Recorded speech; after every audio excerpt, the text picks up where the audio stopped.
ఆంధ్రప్రదేశ్లో సాగుతున్న దుంపజాతి కూరగాయ పంటల్లో కర్రపెండలానికి విశిష్ట స్థానం ఉంది. ప్రధానంగా ఉత్తర కోస్తా, ఉభయ గోదావరి జిల్లాలో అధికంగా సాగు చేస్తున్నారు. సంవత్సరం పొడవునా సాగయ్యే ఈ కర్రపెండలాన్ని ముఖ్యంగా సగ్గుబియ్యం, గంజిపొడి తయారీలో ఎక్కువగా ఉపయోగిస్తారు. ఇది మంచి రుచికరమైన ఆహారం కూడా. దీని దుంపలను ఉడకబెట్టి తింటారు. అయితే లోకల్ రకాల సాగుతో తక్కువ దిగుబడినే పొందుతున్నారు రైతులు. ఇటీవల తూర్పు గోదావరి జిల్లా పెద్దాపురం ఉద్యాన పరిశోధన స్థానం నుండి విడుదలైన రకాలు, వాటి గుణగణాలు, సాగు యాజమాన్యం గురించి ఇప్పుడు చూద్దాం.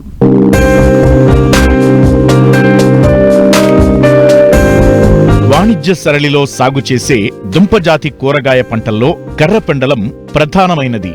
దేశవ్యాప్తంగా 5,70,000 ఎకరాల్లో సాగులో ఉంది. కర్రపెండలాన్ని కసావా లేదా టాపియోకా అంటారు.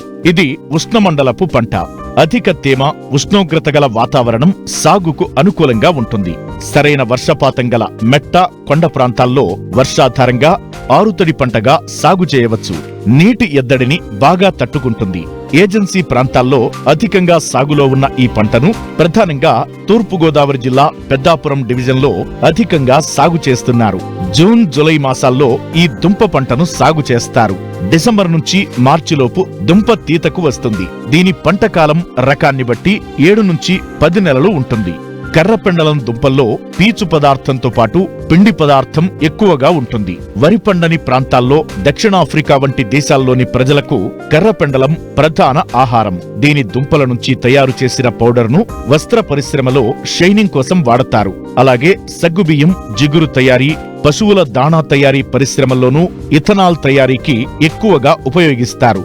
దుంపలు తీయగా ఉంటాయి కనుక చిప్స్ తయారీలోనూ వివిధ వంటకాల్లోనూ వాడుతున్నారు. అయితే పెద్దాపురం డివిజన్లో కర్రపెండలం దుంప లభ్యత ఉండటంతో అనేక సగ్గుబియ్యం ఆధారిత పరిశ్రమలు ఇక్కడ కొలువుదీరాయి. మెట్ట ప్రాంతం ఎక్కువగా ఉండటం, నీటి వసతి తక్కువగా ఉండటంతో రైతులు వర్షాధారంగా కర్రపెండలం సాగుకు మొగ్గు చూపుతున్నారు. అయితే పాత రకాల సాగుతో అనుకున్నంత దిగుబడిని పొందలేకపోతున్నారు. ఇటీవల పెద్దాపురం ఉద్యాన పరిశోధనా స్థానం నుండి విడుదలైన PDPCMR1 రకంతో పాటు కేరళ CTCR-I నుండి విడుదలైన మరికొన్ని రకాలు సాగు యాజమాన్యం గురించి తెలియజేస్తున్నారు ఉద్యాన పరిశోధనా శాస్త్రవేత్త డాక్టర్ జానకి. మనం కర్రపెండల విషయానికి చూసుకున్నట్లయితే కనుక ఇది మన ఇండియాలో మొత్తంలో చూసుకుంటే తమిళనాడు, ఆంధ్రప్రదేశ్, కేరళలో బాగా ఎక్కువ ఏరియాలో పండించడం జరుగుతుంది. అదే మన ఆంధ్రప్రదేశ్లో చూసుకున్నట్లయితే కనుక ఓన్లీ తూర్పుగోదావరి జిల్లాలోనే ఎక్కువ ఏరియాలో పండించడం జరుగుతుంది మెట్ట ప్రాంతాలలో. అదే మన ఈస్ట్ గోదావరిలో ఇంత ఏరియా ఎక్కువ ఉండడానికి కారణము ఇక్కడ గల సాగో ఫ్యాక్టరీస్, అంటే సగ్గుబియ్యం ఫ్యాక్టరీలు ఎక్కువ ఉండడం వల్ల ఈ పంటకి ఇక్కడ ఎక్కువ ఇంపార్టెన్స్ ఇవ్వడం జరుగుతుంది.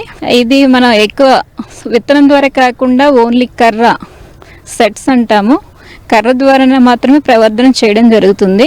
నేల తయారీకి వచ్చేసరికి మనం ఎప్పుడైతే దున్నుతామో ఆ చివరి దుక్కులో సింగిల్ సూపర్ ఫాస్ఫేట్ ఎకరాకి 150 కేజీలు, అలానే పశువుల పెంట ఉపయోగించాలి. సింగిల్ సూపర్ ఫాస్ఫేట్ ఎందుకంటే మనకి అది ఫాస్ఫరస్ రిలీజ్ చేస్తుంది. నెక్స్ట్ చూసుకునేసరికి రకాలకు వచ్చేసరికి మనకి ఎక్కువ దిగుబడి వచ్చేవి మన లోకల్ రకం. ఇక్కడ రైతులు పండించే లోకల్ రకం అయితే కనుక తెల్ల రకం అంటారు. ఇది తినే రకం కాదు, సాగో ఫ్యాక్టరీ దుంప. కాకపోతే 100% మొజాయిక్ తెగులు వస్తుంది. సో ఆ రకాలకి వ్యతిరేకంగా మన రీసెర్చ్ స్టేషన్ ఉద్యాన పరిశోధనా కేంద్రం పెద్దాపురం అన్నది ఒక వెరైటీని డెవలప్ చేసి 2017లో రిలీజ్ చేయడం జరిగింది. అదే PDPCMR1 Peddapuram cassava mosaic resistant variety 1. So ఈ రకం చూసుకుంటే కనుక 100% మొజాయిక్ రెసిస్టెంట్, ముడత తెగులు ఇంకా అసలు 100% రాదు. సో దీనికి తోడు ఇంకా ముడత తెగులు రాదు కాబట్టి పెస్టిసైడ్స్ కానీ అలాంటివి స్ప్రే చేయవలసిన అవసరం ఉండదు. రైతుకి ఖర్చు కూడా చాలా వరకు తగ్గుతుంది. ఇది చూసుకునే రైతులకి ఇప్పుడు నార్మల్గా లోకల్గా పండించే రకం అయితే గనక ఎకరాకి ఒక 45 పుట్లు 50 పుట్లు, అంటే తక్కువ చూసుకుంటే 30 పుట్లే పండుతుంది. లాస్ట్ ఇయర్ మాత్రం ఒక 45-50 పుట్ల వరకు వచ్చింది. అలానే మనం రిలీజ్ చేసిన రకం అయితే గనక ఎకరాకి 75 నుంచి 80 పుట్ల వరకు వచ్చే ఛాన్సెస్ ఉన్నాయి. అధిక దిగుబడిని ఇచ్చే రకము ఈ రకమే కాకుండా మనకి కేరళలో ఉన్న central tuber crops research institute నుంచి కూడా చాలా రకాలు రిలీజ్ చేయడం జరిగింది. అందులో చాలా శ్రీరక్ష, శ్రీశక్తి ఆ 2 రకాలు కూడా అధిక దిగుబడినిస్తూ 100% మొజాయిక్ తెగులను తట్టుకుంటాయి. ఈ రకాల రైతులు కూడా చాలా ఇష్టపడుతున్నారు. వాళ్ళ కన్నా చాలా బాగుంది అని అంటున్నారు. సంవత్సరం పాటు ఈ ఒక్క పంటే రైతులకు ఆధారం కాబట్టి విత్తన ముచ్చల ఎంపిక, నర్సరీ పెంపకం జాగ్రత్తగా చేపట్టాలి. పంట మొదటి 3 నెలలు సరైన సమయంలో సరైన మోతాదులో ఎరువుల యాజమాన్యం చేపట్టాలి. అలాగే వర్షాభావ పరిస్థితులు ఏర్పడినప్పుడు నీటి తడులను ఇచ్చినట్లయితే దుంపలు బాగా ఊరి మంచి దిగుబడిని పొందవచ్చు. నర్సరీ అంటే నారుమడి పెంపకము. దుంప కర్రనే 10 నుంచి 15 సెంటీమీటర్లుగా ముక్కలుగా కట్ చేసుకొని వాటిని నర్సరీలో నిలువుగా పెట్టుకోవాలి. ఒక 7 నుంచి 10 రోజులకి మనకు మంచి వేరు, పైన చిగుర్లు బాగా తొడిగి నారు రెడీ అవుతుంది. ఈ నారు రెడీ అయిన నారుని మన ప్రధాన పొలంకి ట్రాన్స్ప్లాంట్ చేసుకొని వేసుకోవాలి. మనం ఈ దుంప కర్రలని తర్వాత కాలంలో ఎటువంటి చీడపీడలు రాకుండా ఉండడానికి పురుగుల మందు కానీ శిలీంధ్రాలలో కానీ ముంచి నాటుకుంటే గనక మనకు తర్వాత కాలంలో ఈ చీడపీడలను తగ్గించుకోవచ్చు. క్లోరోఫైరిఫాస్ కానీ 2.5 ml లీటర్ నీటికి, అలానే మ్యాంకోజెబ్ 2 grams 2.5 grams లీటర్ నీళ్ళకి కలుపుకొని ఆ నీళ్ళల్లో ఒక 10 నుంచి 15 నిమిషాలు ఈ ముచ్చులు అంటాము, ముచ్చులను అందులో ముంచుకొని తర్వాత ప్రధాన పొలం నాటుకుంటే గనక మనకు తర్వాత కాలంలో చీడపీడలు చాలా వరకు తగ్గుతాయి. ప్రధాన పొలంకి నాటుకునేసరికి మనం మొక్కకి 90 సెంటీమీటర్లు, అలాగే రోకి 90 సెంటీమీటర్లు దూరం ఇచ్చుకొని మనం మొక్కలను వేసుకోవాలి. వేసుకున్న తర్వాత ఫస్ట్ ఒక 2 నుంచి 3 నెలల వరకు కూడా కలుపు సమస్య ఎక్కువగా ఉంటుంది. సో కలుపు అన్నది ఇంకా మనం ఇప్పుడు రైతు మాన్యువల్ లేబర్నే కాకుండా పవర్ వీడర్ అనేది మనకు మెకానికల్గా ఉంది. సో పవర్ వీడర్ని మనం ఎప్పటికప్పుడు 15 రోజుల కాల వ్యవధిలో మధ్యలో దున్నుకుంటుండు మొక్క చుట్టూ మనం లేబర్ని ఉపయోగించుకొని కలిపి తీసుకుంటే గనక చాలా ఎఫెక్టివ్గా పనిచేస్తుంది. సిఫార్సు చేయబడిన ఎరువులు ఏంటంటే గనక యూరియా 24 kg పర్ ఏకర్, అలానే ఫాస్ఫరస్ 24 kg పర్ ఏకర్, అలానే పొటాషియం కూడా 24 kg ఏకర్.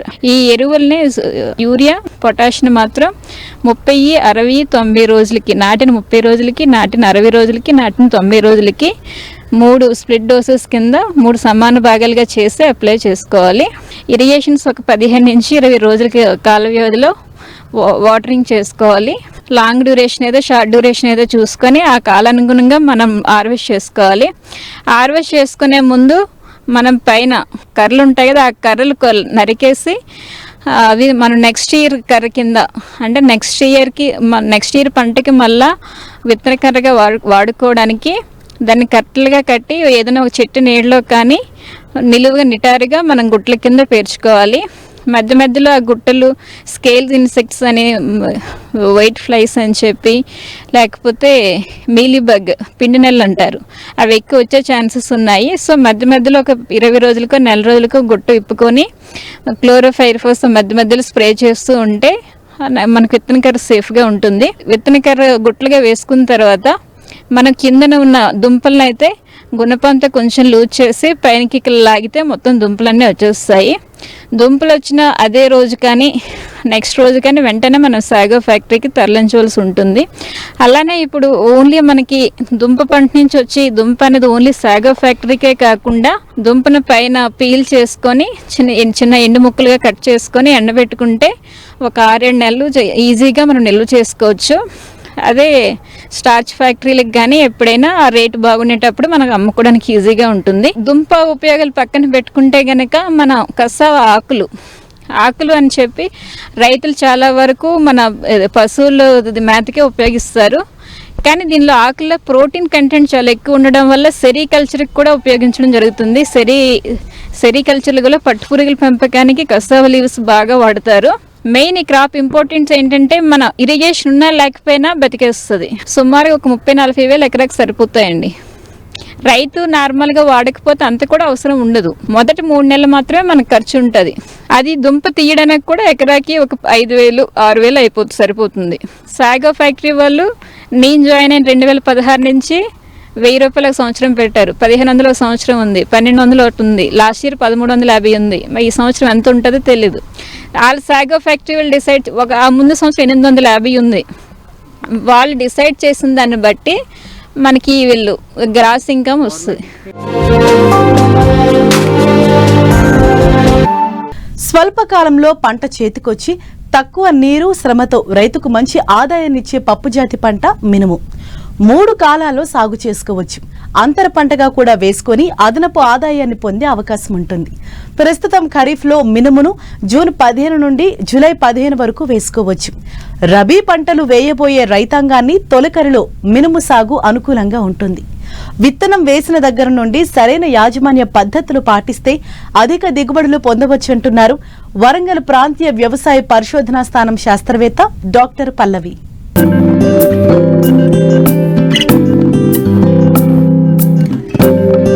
తెలుగు రాష్ట్రాల్లో మినుమును అధిక విస్తీర్ణంలో సాగు చేస్తున్నారు. ఈ పంటను 3 కాలాల్లో సాగు చేసుకునే అవకాశం ఉంది.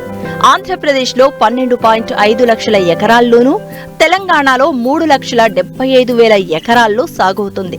ప్రస్తుతం ఖరీఫ్లో జూన్ 15 నుండి జూలై 15 వరకు మినుము విత్తేందుకు అనువైన సమయం.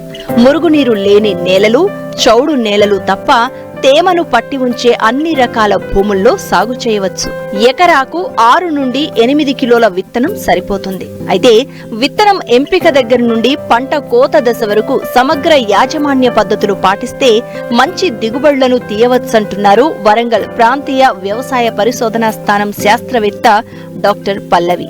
విత్తే ముందు ఏంటంటే మనం ఖచ్చితంగా విత్తన శుద్ధి చేసుకోవాలి. 3 గ్రాముల థైరం లేదా క్యాప్టాన్ లేదా 3 గ్రాముల కార్బండజిమ్ లేదా మ్యాన్కోజెబ్తో మనం విత్తన శుద్ధి చేసుకున్న తర్వాత 5 గ్రాముల ఇండాక్రోపి లేదా 5 మిల్లీలీటర్ల మోనోక్రోటోఫాస్ తో మనం ఏంటంటే విత్తన శుద్ధి చేసుకున్నప్పుడు 20 రోజుల వరకు మనకి రసం పీల్చే పురుగులు రాకుండా మనకి ఆస్కారం ఉంటుంది. తర్వాత మనం ఏంటంటే రైజోబియం పొడితో విత్తన శుద్ధి చేసుకోవాలి. 200 గ్రాములు రైజోబియం పొడిని ఏంటంటే 1 ఎకరాకి సరిపోతుందండి.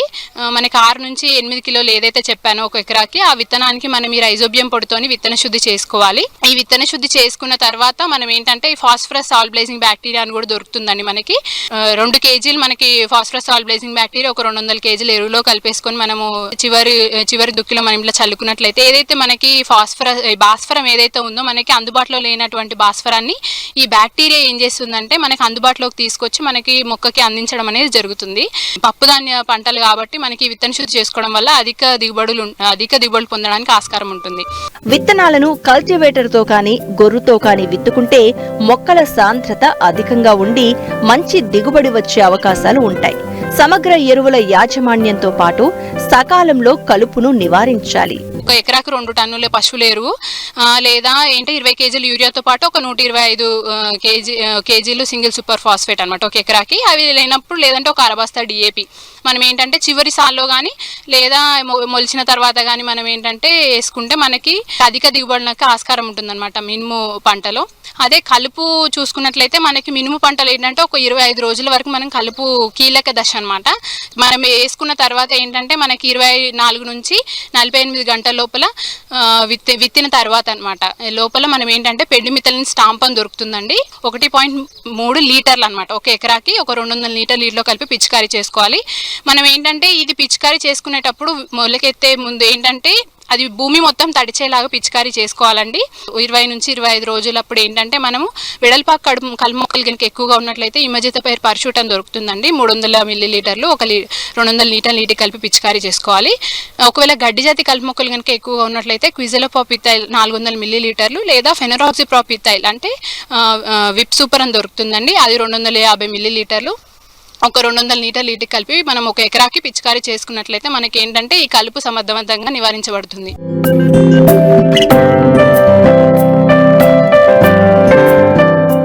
కుసుమ సాగు రైతులకు లాభాలు తెచ్చిపెడుతుంది.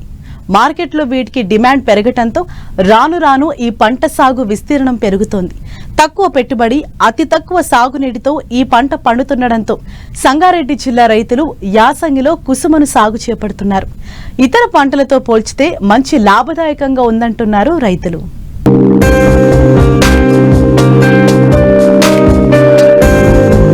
తక్కువ పెట్టుబడి, తక్కువ నీటితో సాగు చేసే పంటల్లో తెల్ల కుసుమ ఒకటి.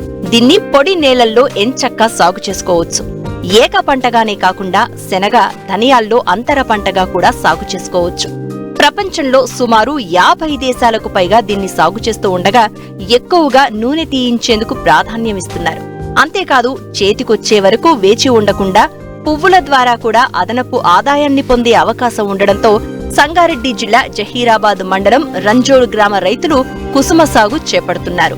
మనము ఎప్పటికీ కూడా ఇది న్యాచురల్గా ఆరోగ్యానికి మంచిగా ఉంటుందని కుసుమ పండిస్తాము.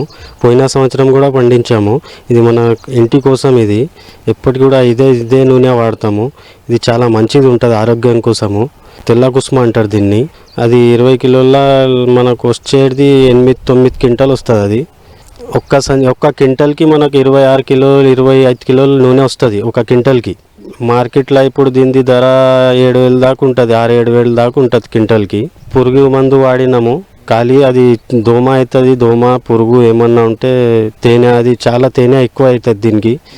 దానికి మందు వాడినాము 2 మాటలు అంతే. దాని తర్వాత ఏం వేయలేము దీనికి. ఎరువు కూడా ఒకటేసారి ఎత్తున వేసేటప్పుడు ఎరువు వేసినాము. ఇక దాని తర్వాత ఎరువు ఏం వేయలేము. మనకు 5 ఎకరాలు ఉన్నది. 5 ఎకరాలు ఇప్పుడు 3 ఎకరాలు కుసుమనే ఉన్నది మొత్తం. మార్కెట్లో తెల్ల కుసుమలకు స్థిరమైన ధర ఉండడం, అడవి పందుల బెడద లేకపోవడంతో రైతులు వీటి సాగుకు మొగ్గు చూపుతున్నారు. 120 నుంచి 130 రోజుల్లోనే పంట కోతకు వస్తూ ఉండడంతో కుసుమ సాగుకు మొగ్గు చూపుతున్నారు. ఇక్కడ మన వెనకాల చూస్తుంటే దీన్ని కుసుమ, తెల్ల కుసుమ పంట అంటారు.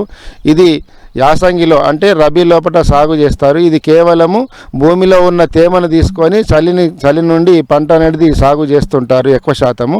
ఈ రబీ పంట లోపల మన జైరాబాద్ ప్రాంతంలో సుమారు 800 ఎకరాల వరకు కుసుమ అనేది సాగు చేస్తున్నారు. ఇక్కడ రైతులు ముఖ్యంగా మామూలుగా ఇప్పుడు ఈ రిఫైన్డ్ ఆయిల్స్ వాడడం వల్ల ఉన్న అనర్థాలను గుర్తించేసి గతంలో పూర్వకాలం లోపల ఈ కుసుమలు అనేది నూనె పట్టించుకొని తినేవాళ్ళు. ఇప్పుడు కూడా గత సంవత్సరం నుంచి ఇక్కడ సుమారు ఎక్కువ శాతం రైతులు కుసుమలు పండించుకొని వాళ్ళ సొంత అవసరాలకు నూనెను మిల్లు లోపల పట్టించుకొని నూనెను వాడుకుంటున్నారు. మనకు ఎకరాకు 4 కిలోల నుంచి 6 కిలోల విత్తనము అనేది సరిపోతుంది ఎకరాకు. ఈ విత్తనం ద్వారా మనకు దిగుబడి వచ్చేసి 5 నుంచి 6 క్వింటాల వరకు దిగుబడి వస్తుంది. ముఖ్యంగా సాగు లోపల ఉన్నటువంటి నష్టాలు అంటే దీనికి ఎక్కువ పేనుబంక అనేది ఎక్కువ అటాక్ అవుతుంటుంది. ఈ పేనుబంక నివారణ చర్యలతో పాటు మరియు కొన్ని క్రిమికీటకాలు కూడా అటాక్ చేస్తుంటాయి. వాటి నుంచి కాపాడుకుంటే ఎటువంటి పురుగు మందుల ఖర్చులు లేకుండా ఈ పంటను సాగు చేసుకోవచ్చు. ఈ కుసుమ సాగు లోపల ఇంకా దీనికి అడవి పందుల నుంచి కానీ కోతుల నుంచి కానీ ఎటువంటి నష్టం లేదు. ఎందుకంటే దీనికి ముళ్ళు ఉండడం చేత అడవి పందులు కానీ కోతులు కానీ దీన్ని రాకుండా, పక్షులు కూడా ఎక్కువ తినకుండా మనకు కాపాడుతాయి.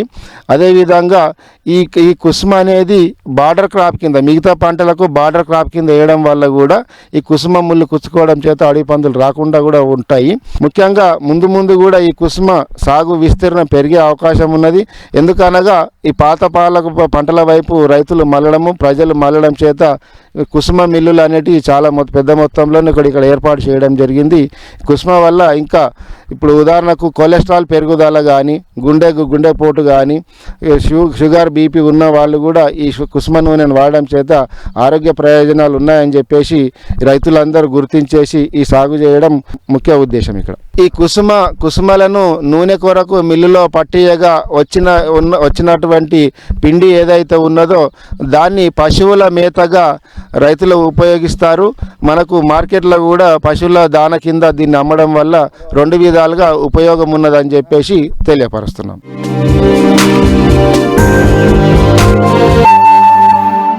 నిలకడలేని నిమ్మ ధరలు రైతులకు నష్టాల బాట పట్టిస్తున్నాయి.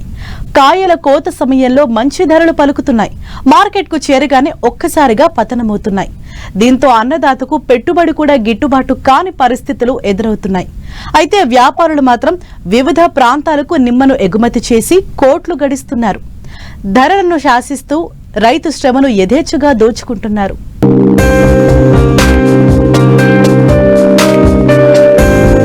వేసవి తీవ్రత పెరిగే కొద్దీ నిమ్మ ధరలు ఆశాజనకంగా ఉంటాయని రైతులు భావిస్తున్నారు. కానీ దళారుల దందాతో నిమ్మ ధరలు పెరిగే అవకాశం రైతులకు కనిపించడం లేదు. కడప జిల్లా పులివెందుల నియోజకవర్గంలోని వేంపల్లి, చక్రాయపేట మండలాలలో అధికంగా రైతులు నిమ్మ తోటలను సాగు చేస్తున్నారు. నిమ్మ పంటను కంటికి రెప్పలా కాపాడుకుంటూ మంచి పంటను పండించారు. నిమ్మ చెట్లకు కాయలు బాగా కాశాయి. లక్షల పెట్టుబడితో నిమ్మ తోటలు సాగు చేస్తే ధరలు మాత్రం రైతులను ఎప్పటికప్పుడు మోసం చేస్తూనే ఉన్నాయి. దిగుబడి బాగా వచ్చినప్పుడు ధర ఉండదు. అరకొర కాయలు వస్తే రేటు ఆకాశాన్నంటుతోంది. నిమ్మకాయ లోడ్లు అధికంగా వస్తే రైతులకు రేటు తగ్గించి చెల్లిస్తూ ఉంటారు. తక్కువగా వస్తే కాస్త గిట్టుబాటు ధర ఇస్తూ ఉంటారు. వ్యాపారులు మాత్రం దేశంలోని వివిధ రాష్ట్రాలకు ఎగుమతులు చేసి అధిక లాభాలను కళ్లచూస్తున్నారని రైతులు వాపోతున్నారు. నిమ్మ తోట గత 12 సంవత్సరాల వయసు గల చెట్లను నేను సాకుంటున్నాను. కానీ నిమ్మకాయలు అయితే వచ్చేసి బాగా కాపు అయితే బాగుంటాయి. కానీ మేము మార్కెట్ తీసుకుపోతే మాకు ఇక్కడ వచ్చేసి ధరలు మాకు ఇచ్చేది ఒక రేటు, వాళ్ళు అమ్మేది ఒక రేటు. మామూలు వచ్చి 850 కాయ వచ్చేసి ఒక మూట ఎక్కడైతే కొన్నా ఈడ ఎట్లా ఏంటంటే లూజులు వేయాలి. లూజు వేస్తే 45 కేజీలు వస్తుంది. 45 కేజీలు వచ్చేసి 20 మూటలు 30 మూటలు 40 మూటలు ఎత్తుకుపోయినామనుకో రేట్ వచ్చేసి తక్కువ పోతుంది. 2 మూటలు 3 మూటలు తీసుకునే వాళ్ళకు 3000 4000 వేస్తారు. అబ్బా భారీగా రేట్లు అమ్మినామంటారు. ఎక్కువ మూటలు తీసుకునే రైతులు నాశనం అయిపోతున్నాం. ఇంకోటి ఏంటంటే మాకు వచ్చేసి చాలా ఖర్చులు వస్తున్నాయి. ఇక్కడ ఒక మూట ఒక కూలి మంచి వచ్చేసి ఉదయం పొద్దున 7కి వస్తారు, 11:30 వరకు వచ్చేసి వాళ్ళకు 300 నుంచి 400 రూపాయలు వాళ్ళకు కూలి ఇవ్వాలి మేము. దానికి వచ్చి ఈ నుంచి ఒక మూట కొనుక్కొని అడిగి తీసుకోవాలంటే ఖచ్చితంగా 500 రూపాయలు మాకు ఖర్చు వస్తుంది. వాళ్ళ ఖర్చులు పోగా మాకేం వస్తుంది 1000 రూపాయలు 1200 అడిగి బరువుగా వచ్చేసి అమ్ముతున్నారు. కాబట్టి రైతు అనేవాడు ఈ నిమ్మ తోటలు పెట్టుకొని బాగుపడింది ఏం లేదు. ఇంకోటి ఏంటంటే ఇప్పుడు ఎండకాలం వచ్చింది, నీళ్ళు మొత్తం అంత తోటలో నీళ్ళు తగ్గిపోయినాయి. పైపులు దించుకుంటున్నాము, కానీ తీర్మానం వచ్చేసి ఆ నీళ్ళు వచ్చాయో తెలియదు. కాబట్టి ఖర్చులు అయితే చాలా ఎక్కువ అయిపోతున్నాయి. రైతులు అయితే కానీ చాలా నష్టపోతారు ఈ నిమ్మ సాగు చేసుకునే వాళ్ళు. ఇది సైజు మామూలుగా ఈ సైజు ప్రకారం అయితే కనుక 850 కాయలు మేము వేసేది. 850 కాయలు లేకుండా వచ్చేసి ఇప్పుడు కూరుబులు వేయమంటారు. కూరుబులు వేసి మాత్రం ఈ సైజు వచ్చేదంటే 1200 కాయలు వేసుకుంటే 1.5 మూట అవుతుంది. 1.5 మూటకు వచ్చేసి మేము 3000 అమ్మినాము, 2000 అమ్మినాము, 2500 అమ్మినాము. రైతులు లాభపడుతున్నారు. అయినంత తప్పు 1.5 మూట ఆ రేటు అమ్ముతున్నారు. కాబట్టి 850 కాయలు వేసేవాళ్ళము. ఇప్పుడంతా ఎన్నిక లేదు, అంత తూకము. ఎందుకంటే మన కూలీలు కూడా ఎక్కువ అవుతారు. కానీ ఇప్పుడు ఆ కూలీలు కూడా దొరికేవాళ్ళు లేరు. ఇప్పుడు కొంతమంది మాత్రమే ఈ కాయ కోసేవాడు దాంట్లో అనుభవం ఉంటేనే కోస్తారు. దీని తర్వాత ఇంకో 3 రకాల కాయ పుడుతుంది. పెద్ద కాయ కోసినప్పుడు తక్కువ కాయ కూడా కింద పడుతుంది. అప్పుడు ఇది వచ్చేసి ఈ మూడకు వచ్చా ఖచ్చితంగా 100 నుండి 150 కాయలు వేస్ట్ అయిపోతాయి. కాబట్టి రైతులు వచ్చేసి చాలా నష్టపోతారు.